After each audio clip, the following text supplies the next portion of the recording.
It is interesting that now we've done, I guess, two movies from 1999. Ah, Um, I don't know, something to that. There is something about that like late 90s things, a lot of sci-fi. I feel like now there's also a resurgence to science fiction. Definitely getting yeah, I popular, feel like especially. What? Yeah. yeah, Yeah, like especially, I mean, TV. I think TV is definitely has made the jump. Like yeah. there's more science. It's no longer just Star Trek and a few other shows.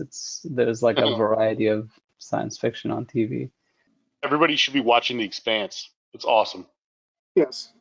Yeah, I see it. I eventually I'll get to it. I watched the first season and it was meh. Like it was okay. Oh, you got to Uh, get to the second season. That's when it starts getting really good. yeah, I know. So I have to do that. I'm watching the whatchamacallit, the Jerry Barry Jenkins, the Oh, yeah. Underground Railroad thing. It's only 10 episodes, I think.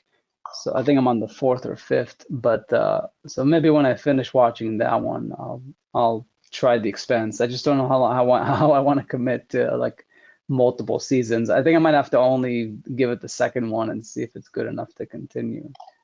I Well, just yeah. Yeah, but the Underground Railroad, it's highly recommended. It's Mm. pretty intense. What's that on? It's on Amazon Prime. Okay. And yeah, it's like a gorgeous, gorgeous looking show, which I guess has it's funny because that show is basically he took the black experience, like the whole slavery period and slaves that are trying to escape go to different states to try and survive. And he basically did a mix of the Holocaust. It's an allegory to the Holocaust in a way. It's like, hiding slaves and addicts and stuff, just like Anne Frank. And the music even, there's like the music is a mix between very like tonal, interesting, moody stuff, and essentially Schindler's List. Like it's just very, very Jewish. So they're gonna play off the whole Holocaust correlation there. So it's an interesting approach to the story, and it's just depressing more than anything else. Just the imagining the lives that these people had and just having nowhere to go or how to escape it. It's basically anywhere they go, it's just a different version of racism. It's like Yeah. even the people who don't own slaves or don't have slaves, they still treat them like shit. Or they castrate them so they don't have any more children because who wants black kids to infect the population? Mm. It's just bad, but not in the woke sort of sense. Like it's definitely Yeah. just showing it in all its brutality, but not in the 12 Years a Slave version. There's a little bit of that, but it's not like it's not violent for the sake of being violent. That's what I appreciate about it. 12 Years a Slave was basically Passion of the Christ with black people.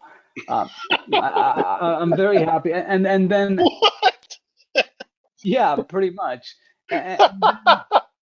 And not that Jesus was brown, so he was like partially black. But and then I felt like what was the other one? Django Unchained. Yeah. Unchained is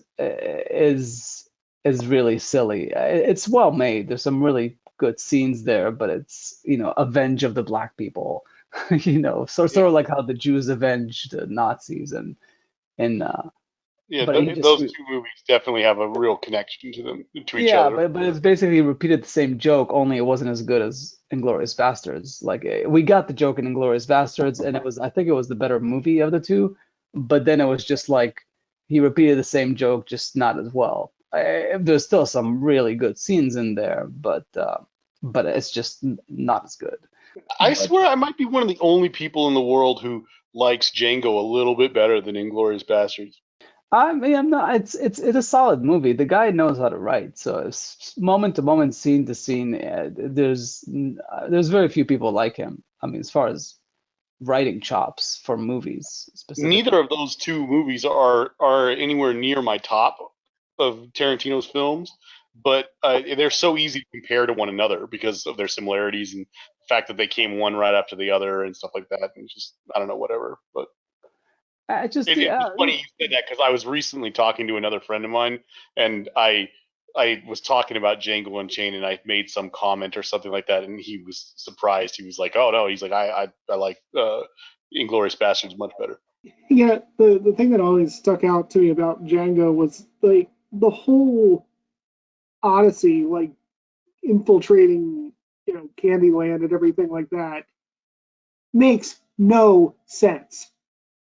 I mean, you have to formulate this whole thing that eventually gets you Candy's ear in order to pay him an exorbitant amount of money anyway for a specific slave, and for some reason that makes more sense than just going up there.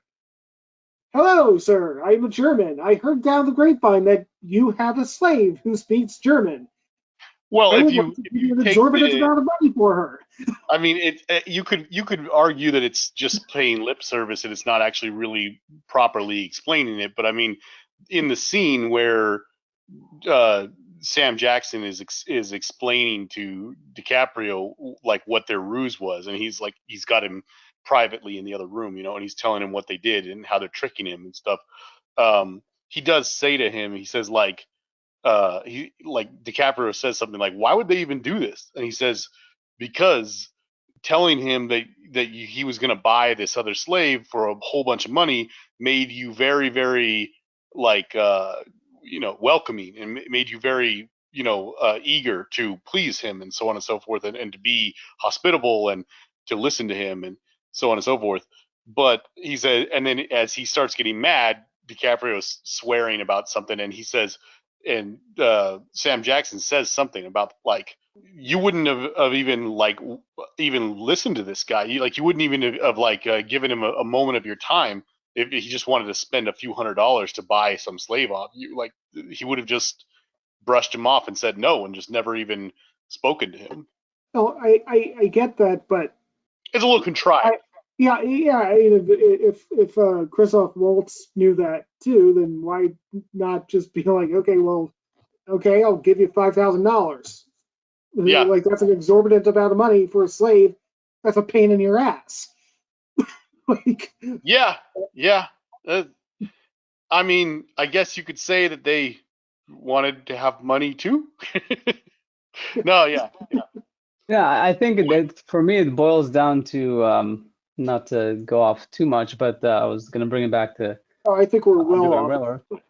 But yes, but I was gonna say that for me, like it boils down to the pub scene, the Yeah. underground pub scene, and the opening scene of Inglourious Basterds. Those two alone, there's nothing that matches those two scenes in Django. And if all those if both those movies all boil down to just a few amazing scenes is what makes them, and not the whole, not the plot, not the story, not the themes, then I think Inglorious takes it for sure. Yeah, if I definitely agree with what you're saying in general. I think that for me, when I think about Inglorious Bastards, I think about the sequences and the scenes that I love. I love that opening scene. I love that pub scene, and I love the scene with Christoph Waltz and the strudel or whatever. Uh, Yeah. it is strudel, right? Oh, yes. Yeah, and yeah, those scenes are so fantastic. For me, it like there's certain moments like I mean I've heard people kind of give their take on it, and I don't know, I have never liked Eli Roth's casting at all in that. I thought it was completely off. I've never understood why we're led to believe that Brad Pitt's character would be able to infiltrate the party in the way that he does. His French is so bad and it's so obvious that he's Yeah. American, and I think we're supposed to kind of look at that and laugh about how it's so obvious, and yet he's talking to Gestapo people and nobody says anything, and I'm just kind of like, so distracted at that point because I'm like, what the heck is going on? And whatever. But so like, I guess what I'm saying is when I think about Inglorious Bastards, I think about the moments more than anything else. The moments that I love about it so much. When I think about Django, I think of its problems too, because I think it does have some for sure. It has a number of problems. Neither one of them are I would put them in the bottom half of his movies, which isn't saying that much because all of his movies are so good. But I do like most of his other movies better than both of them. Yeah. Yeah, I mean, that's what I think I liked about Inglorious is that it was well aware that it was a joke movie. Yeah, Like yeah, it was apparent throughout the movie that it's basically this is all just for fun. We're just having fun with history. We're messing around, and we killed the Nazis and Hitler in the end, which is did not happen. So the movie is very aware of itself. But when he repeats the joke with Django takes itself a bit more seriously, and there's no historical characters. Like when he goes back to that concept, again, that concept works better for me in Once Upon a Time in yeah, Hollywood me too. because again, he takes I that like that as movie better than both of the other two. yeah. I mean, I think Glorious and yeah, I'll say this like the definitely Once Upon a Time is definitely like more of a slow burn type of moody as far as like creating a world, especially a world that existed. I feel like he does it well with both all three movies, but obviously more so Inglorious and Once Upon a Time. But yeah, because it's a historical character, and honestly, I didn't know. Like I fucking didn't know. Like I was watching that movie and I didn't know he was gonna go there. I thought he was gonna do something else, but then I was like, this is the trilogy. He's completing the trilogy of like movies where he reinvents. Rewriting history. Yeah, it's just that it works more in Inglorious and Once Upon a It Time absolutely because does he because it is actually history. he does rewrite history with Yeah, Django. He's rewriting the history that he's created. Like we know there were right. slaves, and this guy's avenging the what's done to slaves, but it's more like a metaphorical thing Yeah, it's because like a generalized. yeah, there's no actual historical. He doesn't go and kill like General Lee or whatever, one of the Like Confederates, Jefferson Davis or Jefferson Davis. So yeah, one of those people from Yeah, like the. So that's it's part funny of we're it. talking about this. Did you guys happen to catch the not too long ago? Joe Rogan had Quentin Tarantino on his show, and they talked for like 3 hours. I didn't catch that one yet. It's totally worth listening to. It's excellent. Yeah, I think I've stopped listening to Joe Rogan because he's on Spotify, but maybe I can. You have to have a Oh, subscription, right? somebody uploaded that one onto YouTube. I don't ever. Oh, I don't really listen to Spotify that much. I probably should, but I find it frustrating. It doesn't like it messes with my computer sometimes when I try to use it. I see. I guess I'll try to with the YouTube thing. But yeah, but just to finish the thought about like Underground Railroad is I was very happy to see that someone's trying to just have an honest telling of what it was like Yeah. to live in that period and be black. I feel like Yeah. that's a good You way didn't to feel that approach it it. was that kind of thing was covered under like with previous movies like Abraham Lincoln Vampire Hunter. Yeah, for sure. No, it's definitely a cool approach and it's shot really well. It's basically like a 10-hour movie essentially. So Is it's there really any like notable or household name actors? yeah, there's I think one of the bigger ones is Joel Edgerton. What's his Oh face? yeah. Hmm. He's got a pretty prominent role. He's kind of like a slave hunter in a way. Um, Uh, As far as the black actors, I think wisely, not that I'm too familiar with, a lot of actors, but I think they kind of purposefully chose less known actors uh, because then it's not Jamie Foxx being slave. It's yeah. just a slave.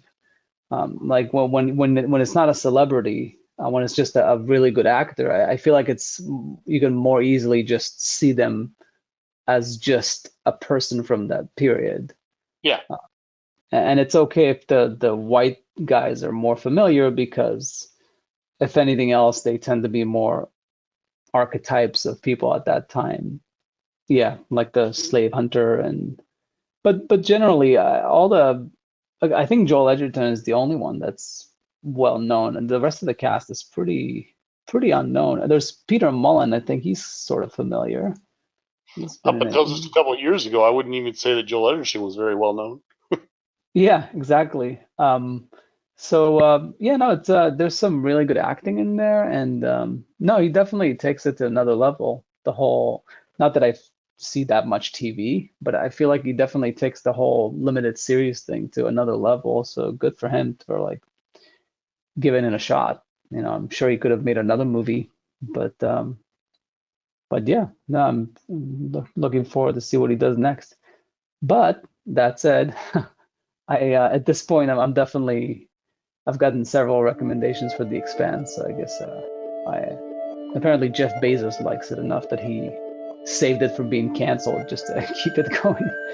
So I guess we should thank Jeff Bezos for like keeping The Yeah. Expanse going. Thank you, Jeff.